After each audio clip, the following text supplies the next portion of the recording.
Yeah, I think it's also, well, I think this topic is being studied by all the I mean all the specialties in science, but also in human science. Recently, I was listening to New York's neuroscientists who were studying the perception, so how to understand our perception, because we tend to think that we all see the same things, that we all have the same perception, but our difference is in our opinions. So the reality is the same for everybody, but we have different opinions on it. So what they were showing was really interesting, because they were really demonstrating how actually we don't see the world in the same way at all. Each person's perception is very different according to how they see themselves, according to what they know, to what they understand. And so here, I think this is also important to have in mind when we read anything, when we watch any movie or listen to someone, to to pay attention to this, to how do we understand things, how do we listen, what do we see through the other people.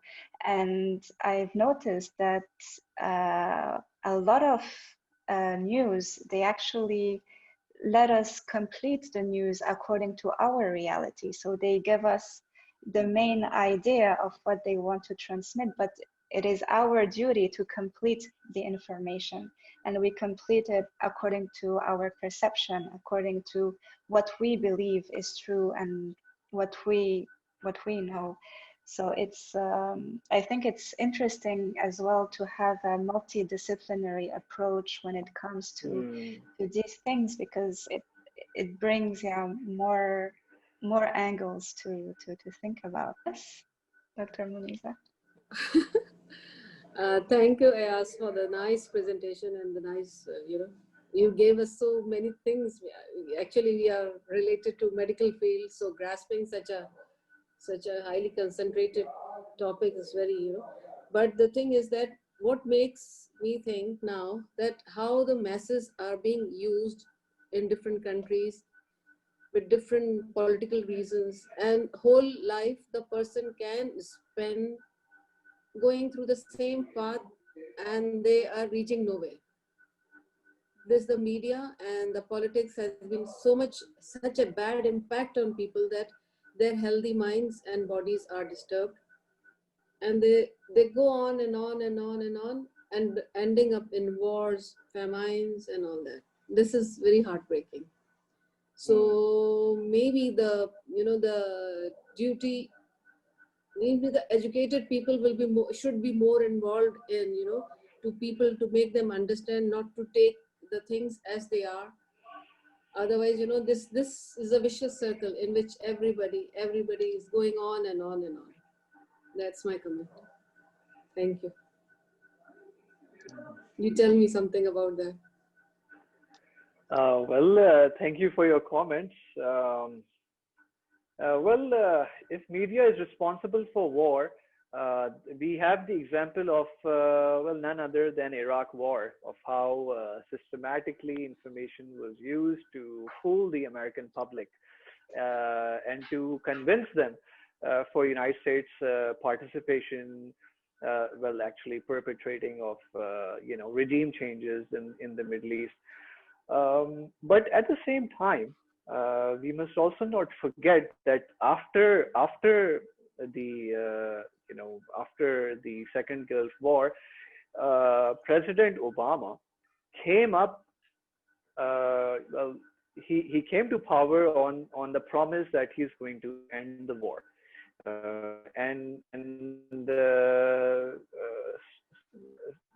so you have these democratic institutions that do fail. It's not a perfect form of governance, but also it is also the form of governance that led the end of the Iraq War and the negative public opinion about American interference in the Middle East. But it's a long-term process. it probably has to be understood through many other angles, such as resource precarity, how people are fighting over, a resource depleting planet. It also has to do with capitalism, greed, for instance, uh, perpetuating inequalities in society. So there are many factors that are at play over here. Um, yes. How to navigate those to lead a fulfilling, healthy life? I guess that has to be the most important question living in the current century. Um, I don't have an answer for you over there. Everyone comes up with their own ways of living and justifying life. So, so I hope that whatever demons that you have, uh, that you will find solace from them. It's just an idea. When I remember the past in the last millennium, and in the 60s and 70s in Germany, there was on Sundays an emission on the TV where journalists met. And I do not know how many, but at least 1/3 of the German population listened to it. And it was an emission that was very similar to Agora. And the journalists were from the leftists, the right wing, and they were discussing in a democratic way about topics that were of importance have been of importance in the recent week. And I cannot, nowadays nobody would look at this, at the TV, nobody, because we have no time.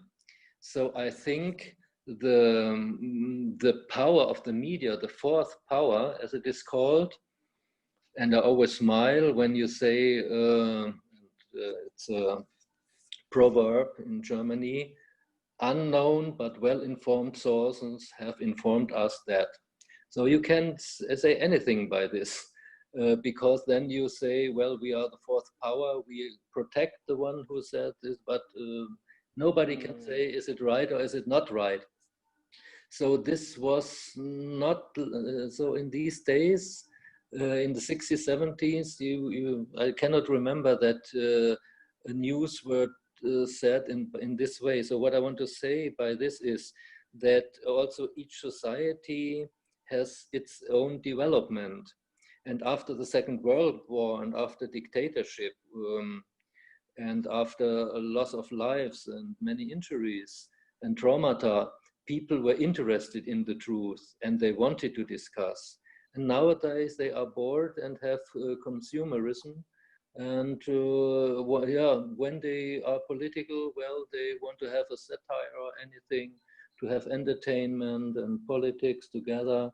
And well, this is very uncommon for me. It's strange because, well, I also like it sometimes, but as I see in my society how it changed, and that everybody, even now in the COVID-19 days, looks for news that support his or her opinion, preformed opinion. And I do not know how to get out of it, really. I must say again. So one thing is that you should raise your hand and say, okay, think about it. What you said now is not proven. So the quoting of sources, I think it's good among us. That's a good way. But I still do not know whether it's enough. So I see it less optimistic than you do. So it was a comment, not a question.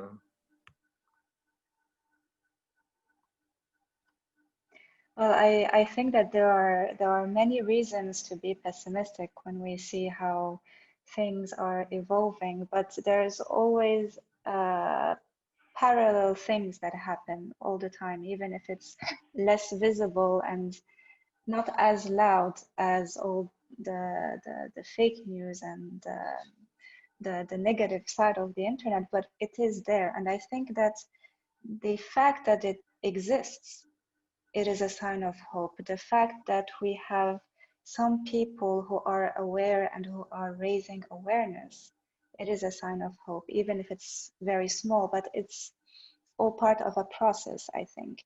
And the internet and social media are relatively young. I mean, it's only been 10, 15 years, 20 years, if we want to be generous and include the whole technology advances, but it is still very young. So we need also to consider the time of how do we use a new technology? How do we understand it? How do we assess our responsibilities? And how do we evolve through it? So I think that it is evolving, like everything, like every social phenomenon, it is evolving. And I think we should maybe shed light a bit more on the positive things that are happening online, because we are always focusing on what is impacting us negatively, because that's what we feel in a strong way. That is the heaviest emotion, I think. So we see it the whole time, and it's overwhelming. But if we dig a little bit deeper, if we go further and try to discover other things, because as we were discussing, the internet, social media are bubbles.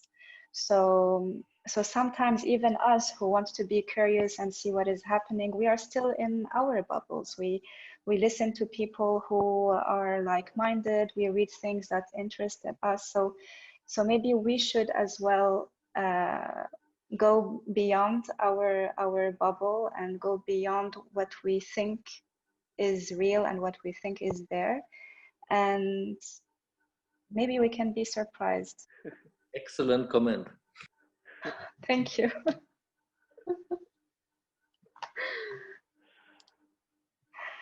I want to add a comment to that builds up on where you left off regarding positivity, and the fact that things seem so hopeless. We also need to appreciate the fact that we are living in very unusual times, and it's often that when we get into the everyday mundane of life, that we forget how unusual these times are. I was attending another webinar where a professor of global studies said that the changes that we are seeing right now, there is no precedent for this. In fact, the closest we can come up with is the kind of post-war development efforts that took place after World War II. Now imagine that was the time when Europe was completely destroyed, right? And there were nuclear attacks on Japan, and then you have Pearl Harbor. So it's a very troublesome world, perhaps even more problematic than even right now. And then, the society came up. There was this whole Marshall Plan, and the whole alliances of the world changed and everything. So massive changes took place at that time. And what is happening right now is being compared to that. So that is the scale of disruption that we are seeing. And what Naveen was saying, that we have to focus on the positive, because this is not the end product. We are still living in a transitory period. And because we are living in transition, we should be hopeful about the future.